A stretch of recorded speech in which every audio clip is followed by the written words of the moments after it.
Alright, it is a happy Friday whenever I'm making this video. I don't know if it will be in years to come when you watch this video, but in 2018 it is a happy Friday, and it is the third part of our Zeros of Polynomial Function lecture.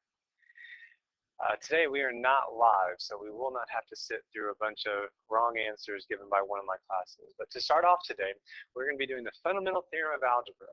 And it says that if f of x is a polynomial of degree bigger than bigger than 0, then f of x has to have at least one complex 0. It's going to be a theme today, is we're going to get complex zeros. If you remember, complex numbers are numbers that fit into that form a plus bi, a real part, and an imaginary part. Okay, so a couple corollaries to this theorem that I really like. It says that if we have a polynomial of degree n greater than 0, so f we get a polynomial, let's just say a third degree polynomial, okay, so that would be a cubic function, then that means if I was to factor it out, I should have exactly 3 linear factors. Well, from what we've been doing, what does that mean for us? It means that we'll have n roots if we allow for multiplicities. So today, the number of zeros we have will match the degree of our function. In the last 2 days, I've had a lot of questions asking me, hey, I got just this one answer. How come I didn't get 3 like the degree says? Well, it's because they were complex roots. So today we're going to be looking at matching that exactly. Now I'm going to have some good guesses for you today, so you don't have to worry about that. Okay? Hopefully I'll make the video a little bit shorter. But these problems are going to start a lot like the ones did yesterday, where I'm going to start with my P over Q list. And I'm just going to start guessing right here. I've had some pretty good guesses today so far. I think my first class came in and they just, boom, whipped out the right one. My next one came in, it was a little bit rougher. I'm just going to go ahead and guess the correct one. Okay, if you want to pause the video and guess some and try to get it, that's fine. But I will tell you that the one rational 0 that works in this is the number 2.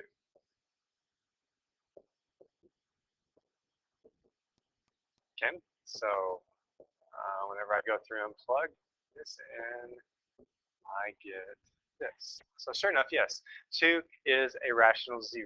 Okay, I got 0 in my denominator. It's looking a lot like it did yesterday, I know. So my resulting equation is x squared plus 4.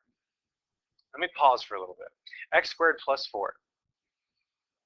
It is not factorable. All right, so that means I'm going to have, normally when something's not factorable, that means I need to resort to the quadratic formula or maybe completing the square.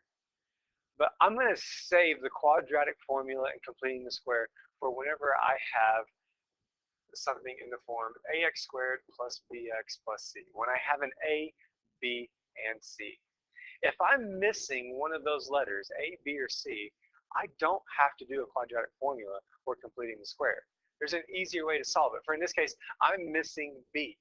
So if I just simply subtract 4 from both sides, I get x equals plus or minus 2i. Remember that square root of 4 is negative 1 times 4. So the square root of negative 1 is I, square root of 4 is 2.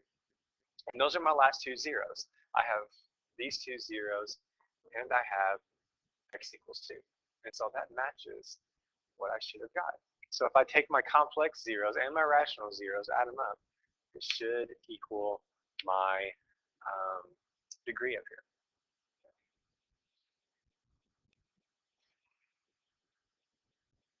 I got one more. Numbers got a little bit crazier on this one.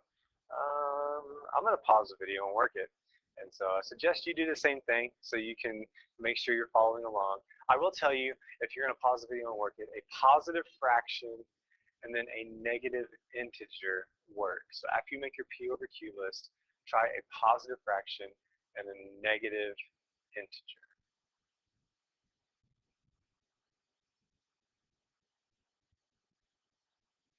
Haven't quite finished the problem yet. If you did finish the problem, hold tight. I'm going to work the end of it so you can see it.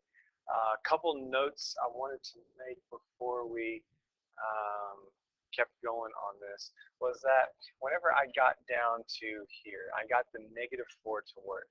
That gave me 3x cubed minus 13x squared plus 43x minus 13. Make sure once you get down to here that you revise your P over Q list if you can knock some values off. That would be something that would definitely be beneficial in not guessing so much on this. So indeed, 1/3 did work. And so I get down to here, and I've reduced all these numbers. I see that 3 goes into all of them, so I reduced it down to divide by 3, so I'm dealing with smaller numbers. Now, a lot of my students today are doing quadratic formula on it, perfectly fine. However, whenever this middle number right here is an even, I just can't help but to complete the square on it. Okay, so I'll take half of 4, which is 2, and square it. That gives me a 4. And so my left side is a perfect square trinomial. And my right side reduces or combines terms to give me -9. I get 2 nice squares right here. The square root of a negative is an I. The square root of a 9 is plus or minus 3. Subtract 2 from both sides, and I do get the same thing I get if I use quadratic formula on it. -2 plus or minus 3i. Make sure you bring over your other answers. I want to be able to see all your answers in one place. Okay. 4 answers, degree 4 polynomial, so I am good. Now, if you've noticed that on both of my first 2 answers, I got 2i and I got -2i. On this answer, what I just erased down here, I got, oh man, what was it? Drawing a blank. It was 2 plus or minus 3i, 2, yeah, and then 2 plus 3i, and then 2 minus 3i, I think it was. And so we have a complex conjugate theorem. It's kind of the duh theorem where we're at right now, where it just simply says that if a plus bi comes out to be a 0, it's going to have a buddy that comes along with it that is also a 0, a minus bi. I say, well, yeah, Mr. Lovely, that makes sense because I'm taking the square root of both sides. I got to have that plus or minus. Or I'm using quadratic formula. The quadratic formula has a plus or minus sign built into it. And you're right, it does. We will always get both of those answers. But this comes in handy if I was to ask you to work the problem in reverse. It wants me to work a 3rd degree polynomial, meaning that it has 3 answers to it. And I'm telling you that 2 of the answers are going to be 5 and -2i. Well, I need 3 answers. So if -2i has to be a 0, then its conjugate, x plus 2i, has to also be a 0. So what I want to do is I'm going to do, this is like my last step. They told me all the zeros right here. I want to find the polynomial functions I can start my P's and Q's from. So right before this, I'm going to go ahead and write this as linear factors. So I'm going to take x minus each one of these zeros. So x minus a -2i would be an x plus 2i, and then x minus 2i. And just imagine if each one of these was set to 0, I would get back right up here where I started. But I'm wanting to work it in reverse. So I'm wanting to get rid of parentheses because nothing I've worked last couple of days have had parentheses. And the best hint I can tell you on this is FOIL together the binomials that look the same. So for instance, these 2 right here, I'm going to FOIL these together and get x squared. The outside is minus 2ix. The inside is plus 2ix. And the last term is minus 4i squared. Got some cleaning up to do here. I've got the x squared here. Minus 2ix plus 2ix, those just cancel. And my students have been good about it today, telling me that this I squared right here is a -1. So I have -4 times -1. That will turn it back into a +4. Got just a little bit more foiling to do. So the x cubed minus 5x squared plus 4x minus 20. Okay. that function right there, it's in parentheses, that has all the zeros I mentioned. However, they put some extra stipulations on it. They said, hey, we want to make sure that your function goes through the x-axis at -5, has these imaginary zeros, and goes through the point 1, 10. Has a function value at 1 of 10. Right. Well, remember, this is my x and y right here. So I can plug this in for my x and y. Let's see, I need 1 cubed minus 5 times 1 squared plus 4 times 1 minus 20. And so combining all these first three terms cancel and just leave me the -20. Divide by -20.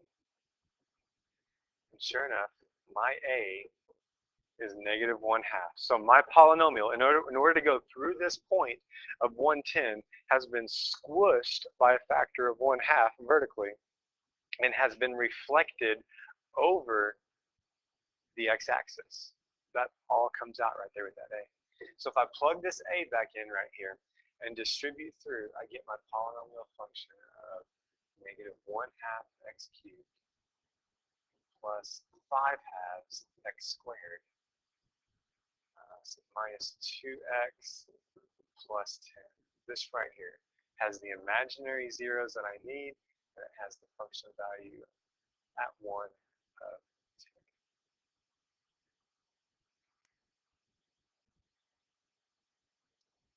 One more problem, kind of combines some ideas right here. Wilmo.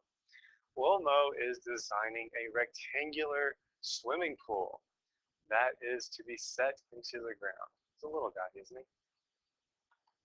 So let's draw that rectangular swimming pool. It's just going to be a rectangular prism. All right, and it looks like we're basing everything off of the depth. The width of the swimming pool is 5 feet more than the depth. So here's the depth of it. So if the width is 5 feet more than the depth, I'm just going to take the depth and add 5 to it. While the length is 35 feet more than the depth. The pool holds 2,000. That should not be square feet. I apologize. I still need to change that. Cubic feet of water. I'm wanting the dimensions of this. We're talking about cubic feet. We're talking about a length, width, and height of a swimming pool. Then we're talking about volume, which is length times width, and in this case, times the depth. So I plug in what I know. I know the volume's 2,000. I know the length of it. Oh, it's not L plus 35. Sorry about that. D plus 35.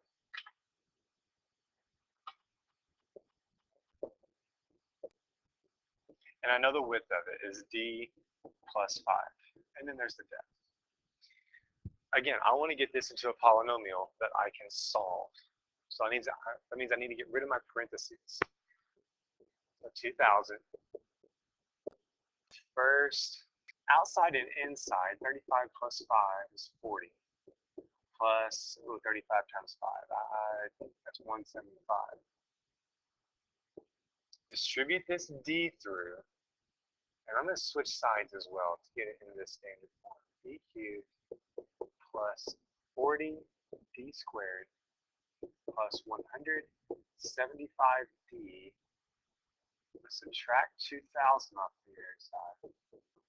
Set that equal to 0. Looking for zeros of this, looking for solutions. What can I plug in for D in order for this to work? Got a lot of wrong guesses this morning. Now, first of all, we're talking about the depth of a swimming pool here. And unfortunately, my P over Q is 2,000. I am not listing out all the factors of 2,000, so sorry about that. And I will tell you, I just pulled this picture off, so the depth is not 12 feet either. I don't even know what that number is. Is that a 6 or an 8? I don't know what that is. But think about the swimming pools I've been in. All right, I've had people say, well, 10 foot. 10 foot would make sense. We tried 10. We did not get 0 in the remainder. And they said, well, what about 8 foot? We tried 8. 8 is a factor of 2,000, but it did not work. The one number that we got to work was 5. Okay. I'll just show you that it does work.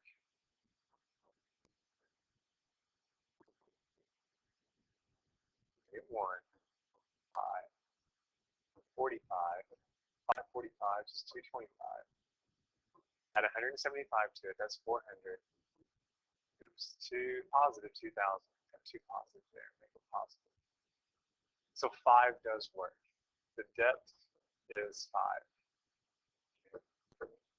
Well, length has to be 35 more than the depth. So I add 35 to it, I get 40. The width is 5 feet more than the depth. That's it. So these, I guess each one of these is in feet.